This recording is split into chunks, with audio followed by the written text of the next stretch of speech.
Assalamualaikum, nama saya Kiki. Saya salah satu pelajar SMK di Kabupaten Sidoarjo. Sekarang saya sedang berada di Masjid Agung Sidoarjo. Teman-teman dulur Jawa Timur, sudah tahukah kalian bahwa di Sidoarjo ini terdapat jejak sejarah perkembangan Islam? Salah satunya makam ibunda dari Sunan Giri. Hayo, siapa yang sudah tahu nama beliau? Ya, nama beliau yaitu Dewi Sekardadu.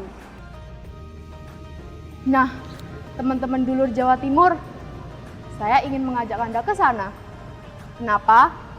Karena makam Dewi Sekardadu ini agak unik, yaitu terletak di salah satu muara sungai di Sidoarjo. Kok makamnya gak di dekat makam putranya, yaitu Sunan Giri di Gresik ya? Jadi penasaran kan? Yuk kita ke sana, siapa tahu bisa mendapat informasi. Akhirnya, saya sudah sampai di tempat terminal perahu Desa Rangkah Kidul. Dari pusat kota Sidoarjo, biasa ditempuh dengan naik ojek sekitar 20 menit. Nah, saya sekarang mau naik perahu menuju makam Dewi Sekardadu. Lama perjalanan, katanya sih 1 jam. Harga perahu 500.000 pulang pergi, tapi lebih enak kalau patungan dalam satu rombongan.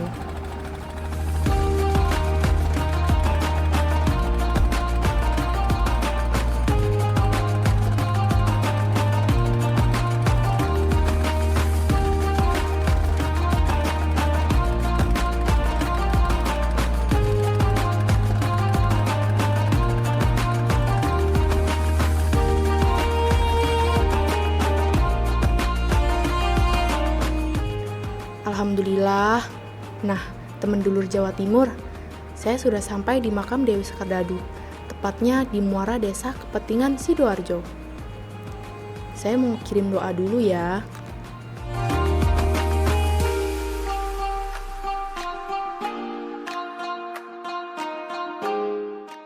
Teman-teman dulur Jawa Timur, kali ini saya sedang bersama Bapak Edi selaku tokoh masyarakat di Sidoarjo. Baik Bapak, saya akan bertanya tentang sejarah Dewi Sekardadu. Assalamualaikum warahmatullahi wabarakatuh. Terima kasih kepada Anda yang bertanya tentang sejarah. Dahulu kala, Raja Belambangan yaitu Minak Sembuyu memiliki seorang putri yang bernama Dewi Sekardadu.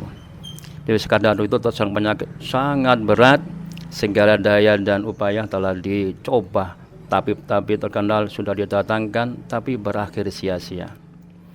Raja Belambangan yang putus asa akhirnya menggelar sayembara, barang siapa yang bisa menyembuhkan penyakit Dewi Sekardadu akan diambil sebagai menantu. Banyak yang mengikuti sayembara, akan tapi semuanya gagal. Setelah beberapa saat, ada orang bernama Syekh Mulai Ishaq, seorang ulama yang datang dari Timur Tengah dan masih keturunan Nabi SAW, mengajukan diri untuk ikut sayembara tersebut. Dengan syarat, jika dia berhasil menyembuhkan penyakit Dewi Sekardadu, maka raja dan rakyat Belambangan harus masuk Islam. Singkat cerita, sang putri Dewi Sekardadu berhasil sembuh dan akhirnya menikah dengan Syekh Mulai Ishaq. Tetapi setelah itu sang Prabu dan Syekh Mulai Ishaq bertengkar karena sang Prabu enggan untuk merutik ajakan Syekh Mulai Ishaq masuk agama Islam. Dari permusuhan itu, Syekh Mulai Ishaq pamit, akhirnya diusir dari Belambangan ketika Dewi Sekardadu sedang hamil besar. Setelah Dewi Sekardadu melahirkan, bayi Dewi Sekardadu dihanyutkan di laut oleh seorang patih kerajaan. Mengetahui anak kecilnya dibuang ke laut, Putri Ayu Dewi Sekardadu menyemburkan diri ke laut untuk mengejar bayinya. Namun gelombang ombak terlalu besar dan tenggelamlah pula Dewi Sekardadu. Jasad Dewi Sekardadu terbawa arus ke arah Sidoarjo. Konon jasad Dewi Sekardadu digotong rame-rame oleh ikan keting ke dekat pantai, dan akhirnya dari peristiwa itu seluruh daerah tersebut diberi nama Ketingan atau Kepetingan. Jadi yang saya sampaikan cerita tentang tokoh Mbah Sud Khalid, otomatis beliau adalah tokoh sejarah yang melahirkan seorang tokoh penyebar Islam di Jawa Timur ini. Demikian, terima kasih. Assalamualaikum warahmatullahi wabarakatuh. Baik Bapak Edi, terima kasih atas informasinya. Insya Allah besok saya akan pergi berziarah ke makam Sunan Giri di Gresik. Ya. Terima kasih, selamat jalan.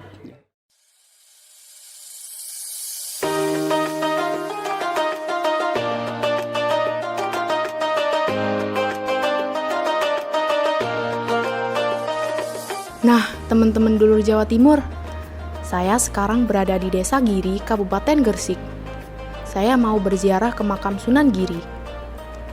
Berdasarkan artikel sejarah yang saya baca, bayi Dewi Sekardadu yang hanyut di laut ditemukan oleh saudagar kapal yang bernama Nyai Ageng Pinatih. Oleh Nyai Ageng Pinatih, bayi tersebut diberi nama Joko Samudro dan dibesarkan serta dititipkan kepada Sunan Ampel di Surabaya. Setelah menjadi santri Sunan Ampel, Joko Samudro berganti nama menjadi Raden Paku. Setelah 7 tahun, Raden Paku berubah gelar menjadi Raden Ainul Yakin alias Sunan Giri. Pada tanggal 9 Maret 1487 Masehi, Sunan Giri dikukuhkan oleh Sultan Demak Raden Patah menjadi penguasa pemerintahan Gresik. Dan tanggal tersebut menjadi hari lahir kota Gresik. Nah, teman-teman dulur Jawa Timur, mulai kemarin hingga hari ini saya telah mengajak kalian menelusuri salah satu jejak perkembangan Islam di Jawa Timur. Mulai dari makam Ibunda Sunan Giri yaitu Dewi Sekardadu di Sidoarjo dan makam putra beliau yaitu Raden Ainul Yakin alias Sunan Giri di Gresik. Sebagai generasi muda muslim di Jawa Timur, kita harus tahu dan cinta sejarah. Dan jangan sia-siakan perjuangan para penyebar agama Islam ya. Wassalamualaikum warahmatullahi wabarakatuh.